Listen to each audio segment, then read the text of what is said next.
John never thought he'd wear that ridiculous pumpkin costume again. It had been 10 years since he'd squeezed into it for a neighborhood Halloween party. Back then, he was 28, carefree, and still clinging to the belief that love might stumble into his life like a movie scene. Now at 38, his house felt quiet except for the soft footsteps of the 10-year-old boy who'd lost more than any child should. "Dad, I don't think I can go alone," Max said softly, clutching his plastic jack-o'-lantern bucket like a lifeline. His brown eyes lifted to meet John's, filled with that familiar fear that had lingered since the car accident took his parents a year ago. John had promised himself he'd encourage independence, but looking at Max standing there in his vampire cape, how could he refuse? Every small fear the boy admitted felt like a quiet invitation, a way to say, "I still need you." So John smiled and ruffled Max's hair. "All right, buddy, give me a few minutes. I think I've got something that'll scare even the ghost away." Digging through the storage room was like flipping through an old diary. Boxes labeled college and old memories stacked higher than his head. When John found the orange fabric tucked at the bottom, memories flooded back. Senior year Halloween, standing nervously at Charles Bennett's door, heart racing faster than it had any right to. The costume didn't fit perfectly anymore, tighter around the stomach, looser at the arms. But when Max's eyes widened and a rare giggle escaped him, John knew every bit of embarrassment was worth it. The night air felt crisp as they walked through their small town. Other families moved along the sidewalks, mothers and fathers holding hands while their children ran ahead. John noticed Max watching them, that subtle longing in his eyes. The traditional families made their unconventional one seem somehow incomplete, though John tried his best every day. They'd almost finished the street when Max tugged John's sleeve. "Dad, that one." He pointed to a house John didn't remember seeing before. The porch light glowed dimly, a single carved pumpkin sitting by the steps. The gravel crunched under their shoes as they approached. John knocked gently, and when the door opened with a soft creak, time seemed to stop. Standing there in a faded t-shirt was a face John hadn't seen in nearly 20 years. Charles Bennett, his high school crush, the boy who'd almost kissed him on graduation night before running away. Charles's voice sounded deeper now, but carried the same warmth that had once made John's teenage heart skip beats. They stood frozen, years of unspoken words hanging between them, until Max shuffled his feet impatiently. Inside Charles's half-unpacked house, the boys quickly discovered common ground. 7-year-old Daniel, shy and serious like his father, showed Max his collection of dinosaur figures while the men talked quietly at the kitchen table. Charles explained his recent divorce, his move back to town with his son, the challenges of starting over. John shared his own story, the adoption, the daily struggle to help Max heal, the house that never quite felt finished. As the evening progressed, memories resurfaced. That graduation night behind the bleachers, when the music had faded and everyone else had disappeared. How Charles had leaned in, almost close enough to kiss, before whispering, "I can't," and vanishing into the night. 20 years later, sitting in a kitchen, scattered with moving apprentices, they were just two single fathers trying to build lives for the boys who needed them. The past hadn't disappeared, but something new was beginning to take shape. Something tentative and fragile, but real. And for the first time since that Halloween night long ago, John wondered if perhaps some chances weren't meant to be missed, but merely delayed until the right season arrived. If you've enjoyed this tale of second chances and new beginnings, be sure to subscribe to Heart Stories for more emotional journeys that remind us it's never too late for love to find its way home. The weeks following Halloween brought a gentle rhythm to their lives. Thursday afternoons became sacred. John and Max would meet Charles and Daniel at the community park, while the boys chased each other through piles of autumn leaves. The men would sit on a bench, coffee warming their hands, voices growing more comfortable with each conversation. Charles helped John fix the leaking roof he'd been postponing for months. John helped Charles arrange furniture and hang pictures in the new house. Small moments accumulated like treasures. Charles laughing at John's terrible jokes. John noticing how Charles always saved the crust of his sandwiches for the birds, the way their hands occasionally brushed when reaching for the same tool, lingering perhaps a moment longer than necessary. At school, the friendship between Max and Daniel flourished in unexpected ways. Both boys had grown accustomed to being outsiders, Max with his quiet grief, Daniel with his reserved nature. When a group of third graders mocked Daniel for not having a mother at the school's Thanksgiving event, it was Max who stepped between them, small fists clenched at his sides. "He has a dad who loves him," Max had said, his voice stronger than it had been in months. "And sometimes that's better than having two parents who don't." John watched Max gradually emerge from his shell, talking more at dinner, asking for play dates, even smiling at strangers in the grocery store. Daniel, too, seemed to bloom under Max's protective wing. The boys created elaborate worlds in Daniel's backyard, complete with dinosaur kingdoms and vampire lairs where, Max explained seriously, families can look different, and that's okay. The delicate balance shattered on a crisp December morning when Charles received a call that made his face drain of color. Lisa, his ex-wife, had somehow learned about their growing closeness. Her voice, sharp with accusation, filled the phone speaker. "I won't have my son raised in that kind of household." The threat was unmistakable. "Fight me on this, and I'll fight for full custody."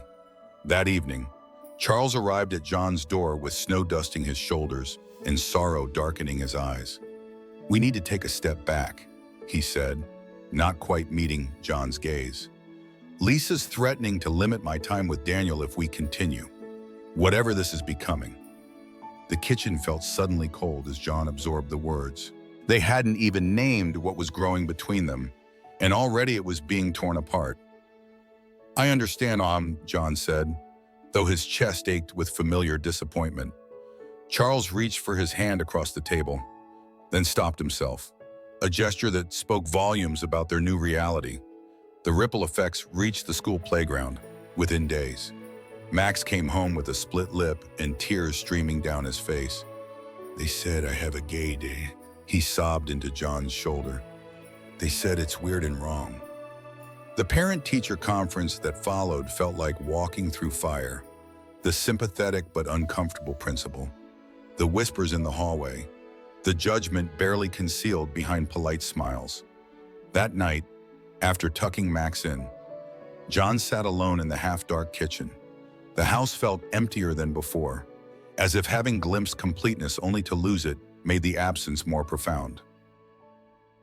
He understood Charles' choice. Protecting his relationship with Daniel had to come first. But understanding didn't ease the pain or answer the question that kept him awake. How do you teach a child to embrace love in all its forms when the world seems determined to punish exactly that? January brought freezing temperatures and an unexpected visitor to Charles' doorstep. His mother arrived unannounced from Arizona, her disapproval as sharp as the winter wind. Margaret Bennett had always prided herself on raising a proper son, and the rumors reaching her about Charles' new lifestyle threatened that narrative. She moved into the guest room temporarily, her presence casting a shadow over the household. "You've already put Daniel through one failed family," she reminded Charles over dinner. "Now you want to confuse him with this experiment." Daniel silently pushed food around his plate, absorbing every word. Later that night, Charles found him clutching a framed photo of all four of them, Charles, Daniel, John, and Max, taken during a sledding adventure before everything fell apart. Across town, John threw himself into work and Max's school activities, filling their days with noise to mask the silence of Charles' absence. They passed each other occasionally at school events, exchanging strained smiles while maintaining careful distance. John pretended not to notice how tired Charles looked, how his eyes followed John when he thought no one was watching. The tension fractured during a parent-teacher conference in February. John rounded a corner to find Charles arguing quietly but intensely with Lisa in the hallway. "He's withdrawing at school," Lisa hissed. "This is what happens when you prioritize your social life over stability." She noticed John and her expression hardened. "This is your influence." That evening, John made a difficult decision. He composed a message to Charles. "I think we need to truly step back. For the boys' sake, this halfway absence is hurting everyone."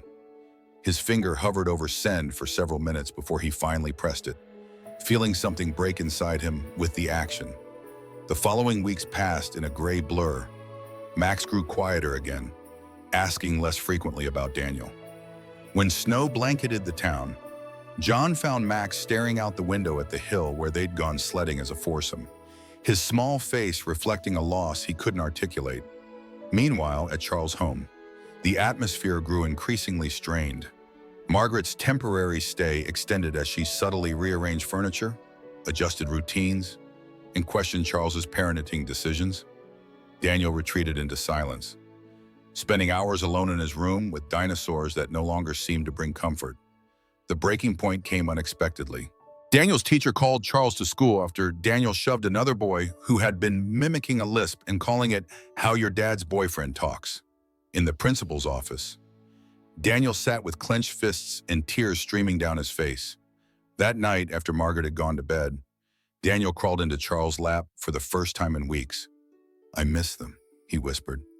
"Max makes me laugh, and John makes good pancakes, and you smiled more when they were here." His small hand patted Charles' cheek. "Grandma says it's wrong, but it didn't feel wrong.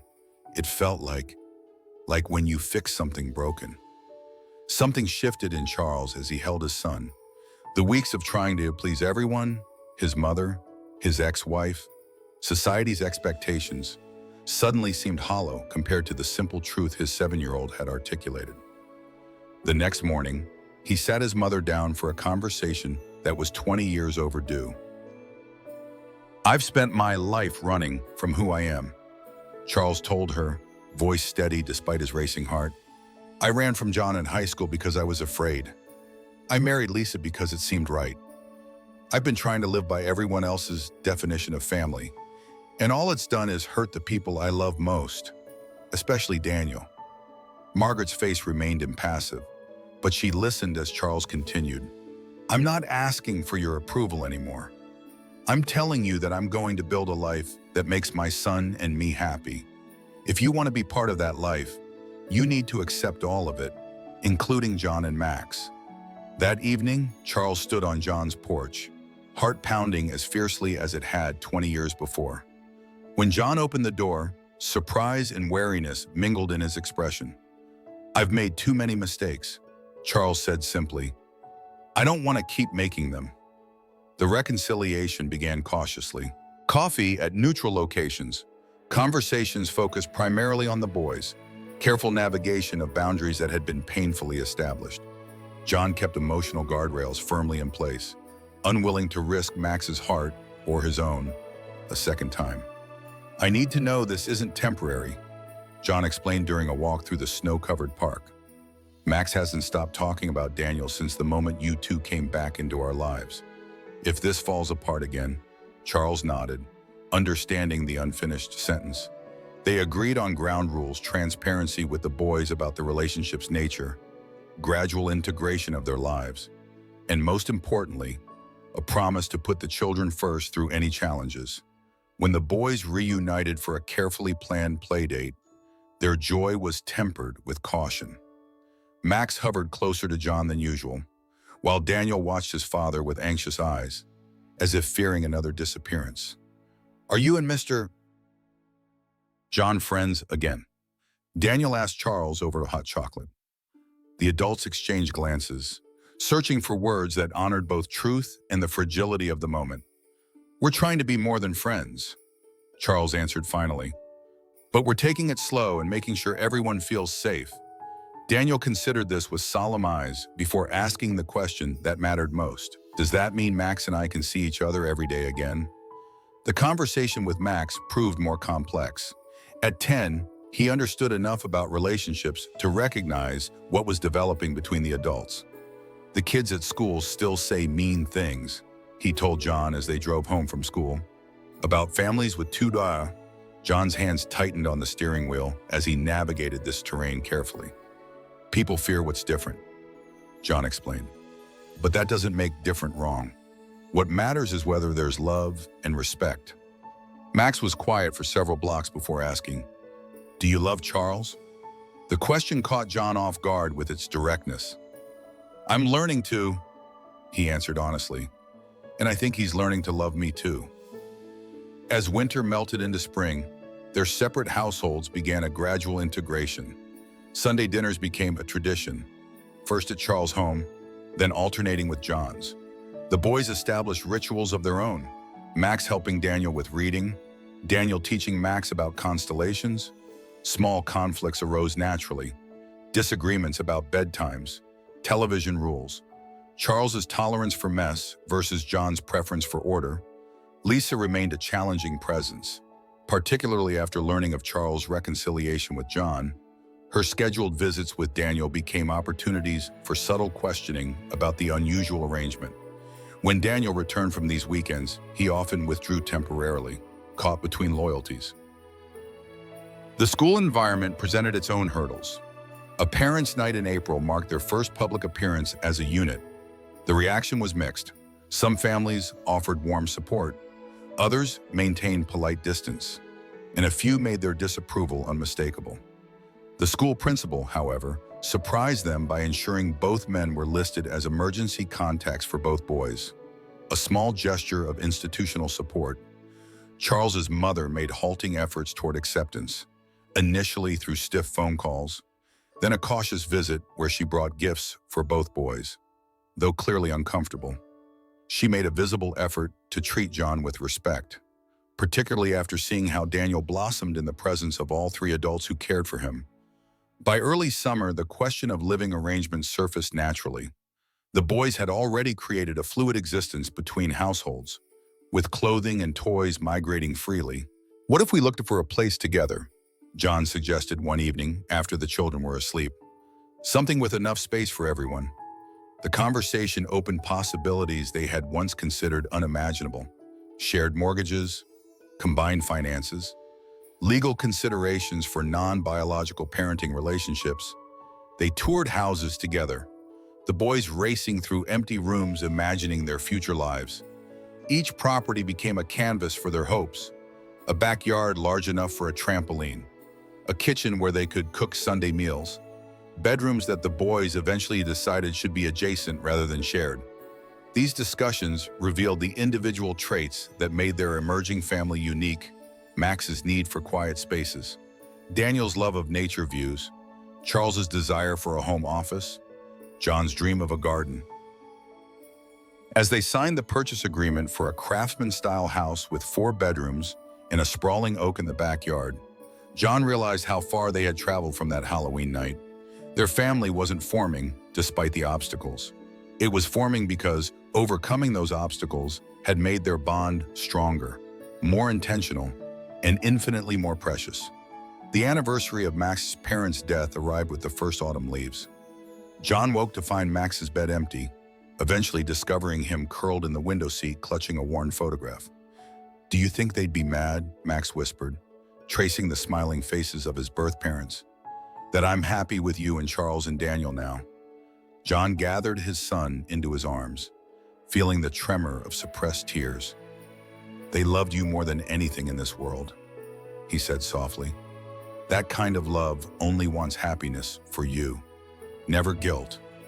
But Max's question lingered, opening wounds John thought had scarred over. Charles found John later that evening, sitting alone on their new porch steps.